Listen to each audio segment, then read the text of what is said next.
لذلك في رواية عن أبي ذر الغفاري رحمة الله عليه يقول: أوصاني رسول الله صلى الله عليه وآله أنه لا أخاف في الله لومة لائم. تدرون شنو أبو ذر؟ أبو ذر يحشر في يوم القيامة الوحدة أمة، والأمة الإسلامية الوحدة تحشر، هيج عنده منزلة ما أقلت الخضراء ولا أظلت السماء أصدق من أبي ذر. هذا أبي ذر هدم أركان الحكومة الأموية، نسف الحكومة الأموية بشكل كامل، هو أول واحد بدأ عليهم. بعدين عثمان وداه للشام، معاوية رجعه للمدينة، وبعدين لما ما سووا عليه مؤامرة ونفوه وماتوا هو بالنفي سلام الله عليه. ليش؟ يقول: وصان الرسول هاي الوصية أنه لا أخاف في الله لومة لائم.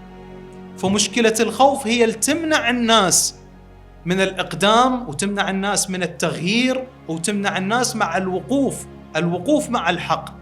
كثير من الناس ويا الإمام الحسين عليه السلام كانوا خايفين، جزء خايف على مصالحه، وجزء خايف على نفسه، وجزء خايف على عائلته. كثير من الناس، حتى عمر بن سعد لعنة الله عليه، الإمام عليه السلام التقى به قال له: يا ابن سعد أتزعم تقتلني ويوليك الدعية ابن الدعية الريا وجرجان، يخليك رئيس على إيران؟ قال: أنا أخاف أن يهدم داري. الإمام عليه السلام قال: أنا أبني لك دارك. قال: لي مزارع وبساتين في الكوفة أخاف أن يأخذوها. قال: أنا أعطيك. قال: أخاف على عيالي. الإمام عليه السلام قال: هذا راح لرسول الله صلى الله عليه وسلم، أنا جايب عيالي كلها أنا ضحيت به.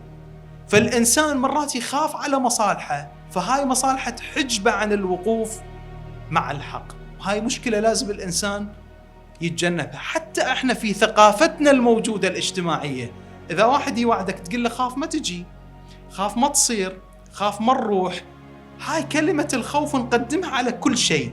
إذن عندنا ثقافة هي ثقافة الخوف موجودة عندنا مهيمنة على عقولنا، إنه الإنسان دائما يخاف من أي خطوة إلى الأمام.